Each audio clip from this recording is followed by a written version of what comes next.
Porsche has refreshed the Porsche 911 for 2025, and this is the first time we have a Porsche 911 hybrid. However, not everything new is always better, and I do think that's the case here as well, specifically with the exterior design in the front end, and also some changes to the interior that I'm not personally a huge fan of. I'm going to let you know exactly what that is when we jump into Photoshop, have a look at this car from a front, side, and rear, and of course compare it with the old interior as well. Before we do that, there's a lot to go through here, so let's just jump straight into this article from Car and Driver.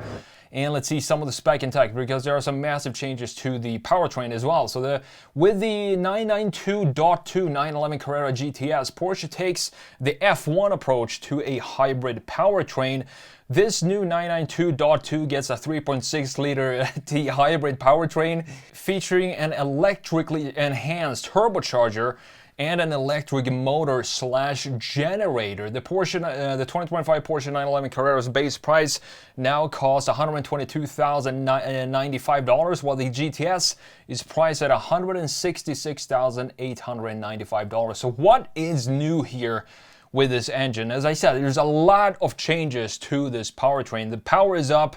You also have a lot of electric stuff going on. So instead of the old twin turbocharged 3-liter used in the 992.1, this is a 3.6-liter and uses, as I said, an electrically enhanced turbocharger and is supplemented by a powerful electric motor generator tucked into the housing of the 8-speed PDK dual clutch transmission, and Porsche calls this the T-Hybrid. However, it is a 3.6 instead of a 3.0-liter engine. However, the horsepower only increases by 5 horsepower, and that it goes from 473 to 478.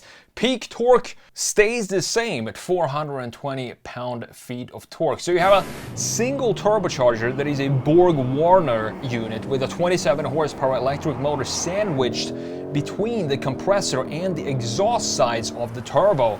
This motor greatly reduces turbo lag at low revs. However, I love turbo lags. I think turbo cars should have some sort of turbo lag because, in my opinion, it just enhances the driving experience and makes it a more fun car to drive when you're just going up to 2, 3, or 1,000 RPM, and then at 4.5 you just get this huge boost surge of power with the turbo noise. So at 2,000 RPM with a closed throttle, the old GTS required over 3 seconds to achieve full boost, and that is that beautiful turbo lag, while the new GTS does it in slightly less than 1 second. You also have you don't even have a wastegate in this new engine, so I guess you're not going to have the turbo breathing noises when you're driving this new 911, which is a bit of a shame. You now have an 8-speed PDK replacing the 7-speed transmission, and this electric motor can provide a maximum of 54 horsepower and about 110 pound-feet of torque,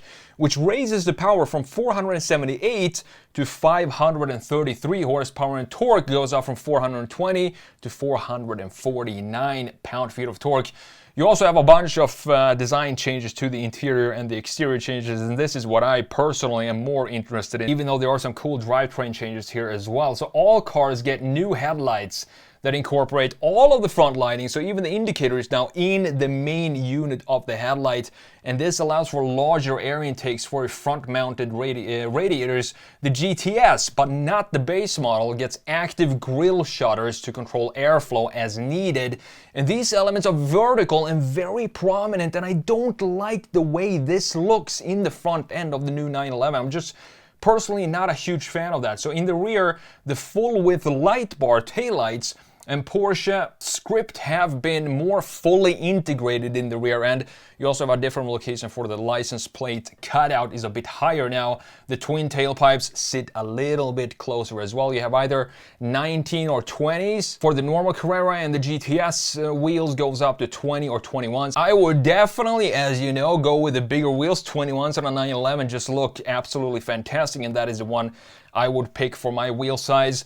The rear tires for the GTS also increase in width from 305 millimeters to 315 millimeters to handle this new power that we have. So the inside here, this is a huge mistake by Porsche. Two huge mistakes here.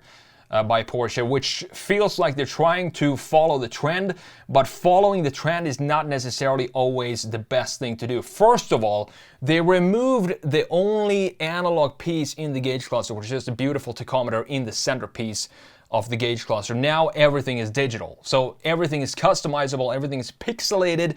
This makes it feel cheaper. For me, I want to have this big tachometer be an analog, almost like a clock piece in the middle, beautifully done. Now it's all within a 12.6-inch curved display. The second problem I have that I don't think it's necessarily an improvement for the interior is now we have a push start button for Porsche, and that I want to have that twist on the left side of the steering wheel, that classic Porsche ignition start sequence. Now, again, just jumping on the trends to have push start button like every other car. Too bad. I want to see the analog pieces still be intact, and I also want to have the Porsche start sequence be intact as well, but those two features are now gone for 2025. Porsche claims 0 to 60 time drops from 3.2 seconds to 2.9 seconds. However, Porsche is always very, very conservative when it comes to 0 to 60 numbers. Car and Driver, they measured the old GTS at 2.8 seconds 0 to 60. So this new one will probably be closer to 2.5 seconds 0 to 60. And we talked about the pricing already.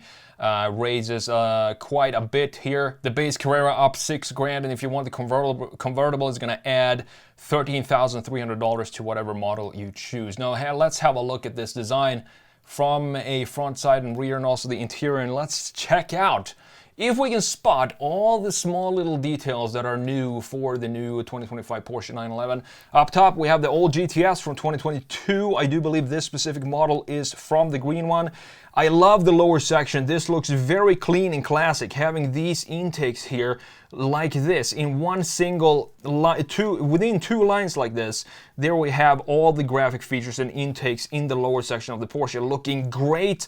I love that we have the LED indicator here as well. It just looks clean and cleans up the upstairs for the headlight. Just have this be a main headlight and separate the indicator and have that down here in the bottom. And that is one of the key changes that they made for the 2025, is to remove the indicator here. Now we don't have any sort of indicator here, and the reason for that is to make this lower intake bigger than what it was before. And you can clearly see that it stretches a little bit higher up now than it does on the previous GTS.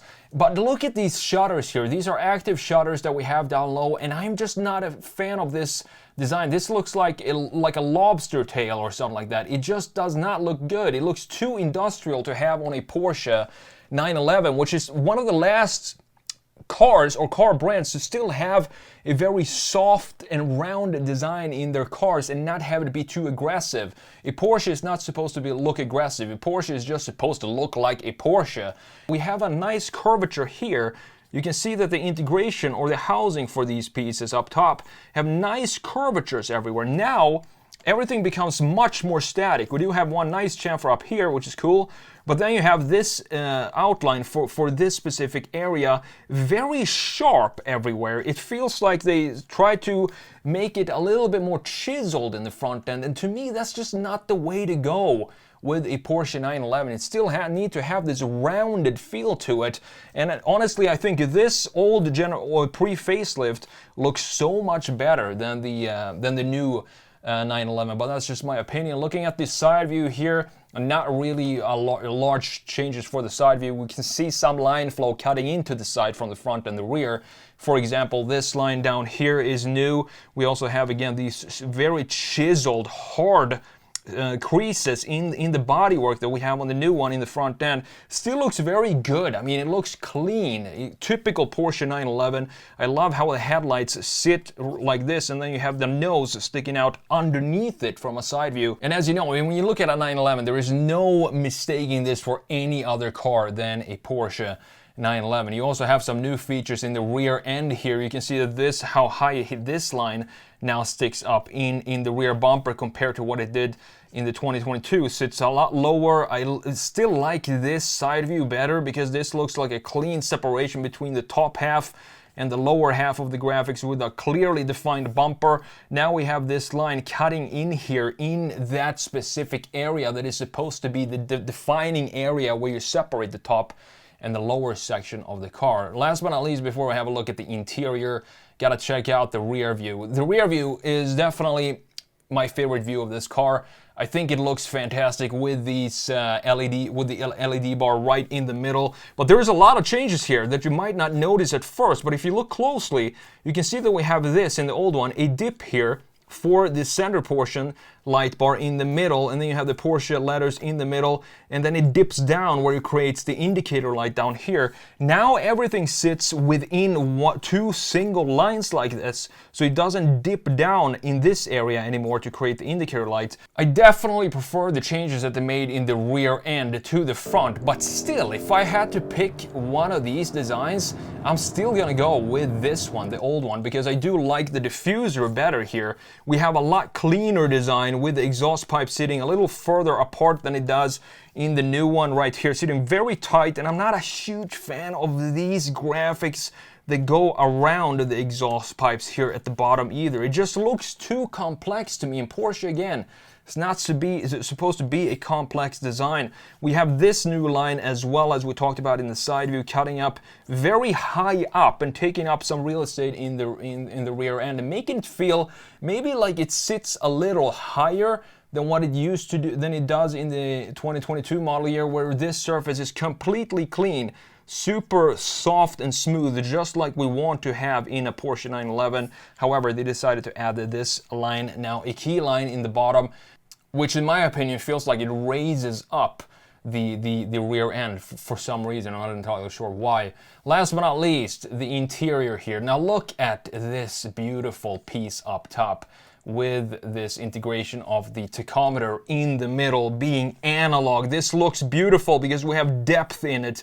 We have separate needles here for the tachometer itself, and the dials, and the face of the tachometer just looks beautiful, even though we still have a small little display down here. And this is the perfect combination of analog and digital that I want to see for Porsche. Unfortunately, now we have this 12.3-inch curved display. Curved displays being the trend of the decade right now, to have curved displays in their interiors. We also have, I do believe we do have maybe a new housing for it, or maybe it's the same housing as before, but at least we still have the cap for the gauge cluster itself up here, so they didn't remove that altogether. But just compare these two pictures. This integration of the gauge cluster, which one do you think look more classy? Just have a screen there, or have this analog beautiful piece in the center? You know what my opinion is going to be in that case. In this case, we do have the manual transmission here. This is obviously the automatic, and on the left side of the steering wheel here, we used to have this little toggle key switch to start up the 911. In the 2025 model year, unfortunately, that is also gone. On the left side of this steering wheel, instead just have a push start button. So the drivetrain upgrades feel and sounds like there are really great updates, but when it comes to the design, I definitely prefer the pre-facelift, the 2022 model year, for the reasons I explained right here in this video.